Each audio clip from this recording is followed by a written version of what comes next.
another vlog. Good morning, everyone. Early in the morning. Not early, it's like 10:30. At ako'y nagpapahinga dahil before nabaha kami. And then this is the pangalawang baha. And now, wala na akong ginagawa sa bahay. Nalinis na. But the carpet itself na ginawa ko noon ay binaha. And then ipinalinis namin. I'm not contented. So, ang ginagawa ko ngayon ay nagmano-mano. Yan. Carpet cleaner. Ito. Tubig lang yan. Pangkabila. Yan. Dito sa rubber niya. Pero sa my carpet ay yung machine. Hindi ko sa inyo ipapakita kung paano gumawa dahil mahirap with my camera. But I'll show you one. Isa lang. Nakakapagod magtrabaho. Pero dahil sa dolyares, kaya kailangan. This is my job. Walang kukontra. Ang hanap buhay, basta maganda. Hindi lang pagnanani, paglilinis din. Dahil ang mga bata ay nasa school, sabi ko sa aking employer, na kahit kukuha siya ulit ng maglilinis kung hindi rin malinis, it's useless. So sabi ko sa kanya, I'll do it by myself. Kaya lang nakakapagod pala. Nagawa niya kahapon ang 5. So sabi niya sa akin, are you sure na gagawin mo? Sabi ko naman, yes, gagawin ko. Kasi pag Thursday, kape-kape lang kami. Magkape kami with friends. And then, pag uwi ko sa bahay, maglo-load ng labada. And right now, sabi ko, uupo na sana ako, kaya lang, ito na lang gagawin ko. 47 pieces. So, ang natapos ko ay 2, 4, 6, 8, 9, 10, 11, 12. 47 minus 12, ilan pa? Sige nga, 35. Tama ba ako? Let's work!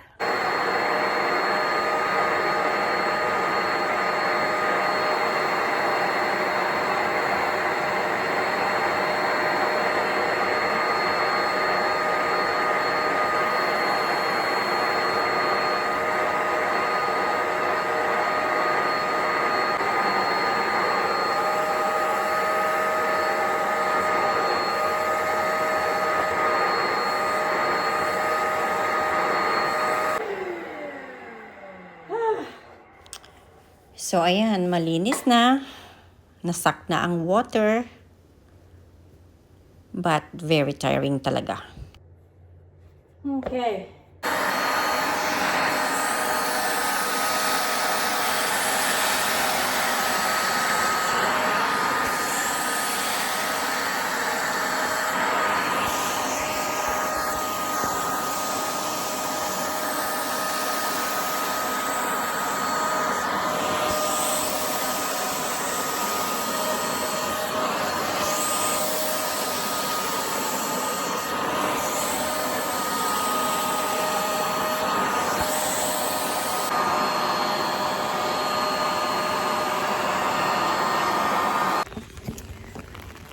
At dahil gutom ako at nagluto yung kapitbahay ko ng chili, pupunta ako sa kanya at hihingi.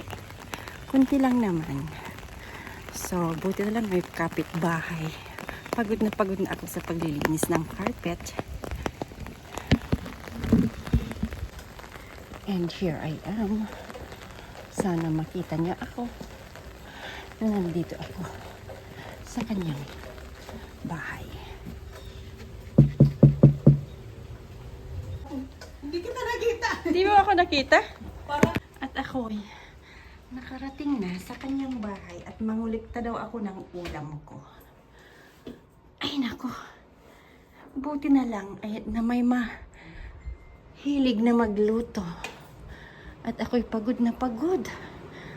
Deka, maanghang, hindi ko makain-kain. Lagyan mo ng matamis. Ay, andyan na nga. Hindi, ayaw ko. Gusto ng amo ko. Ha? Gusto ng amo ko yan. Ito ang aking lalagyan. Oo nga, no? Eh, mainit. Hindi na ako nagpaalam sa amo ko. Sabi niya, aalis. Andun naman nakikihalubilo sa akin. yung Ayan si Madam Stowborn. Pati sa pagluluto, stowborn siya. Makulit na makulit. Lahat ay kanyang niluluto. So ngayon, ayan. Ang sarap. Ito ay loto ng aking kaibigan na marunong, mahilig magluto. Ayan. Yan si lang ang Madam trabaho ko. Delby. One whole morning. Ay, kunyari. Oh my gosh, it's yummy. At dahil kumain na ako, at meron na rin akong uuwi na ako. Thank you so much, Del. Buti na lang may kapitbahay na marunong magluto. Ay, si ano pala, si Tess. Yun nga naalala ko kanina eh. Sabi ko si Tess Hindi, kaya. bibigyan ko na lang siya ng Okay. Ipofrozen Bye-bye, Chili. Thank you so much. Alis na ako. Thank you so much. Bye-bye. Bye-bye. Au revoir! Bye-bye. Au revoir. Akala ko walang amo mo, wala yung sasakyan niya. Malapit ko nang maubos. Sobrang anghang.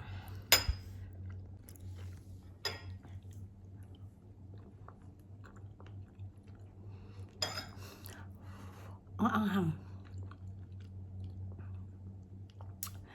Anyways, thank you again for watching and see you next time. Bye-bye.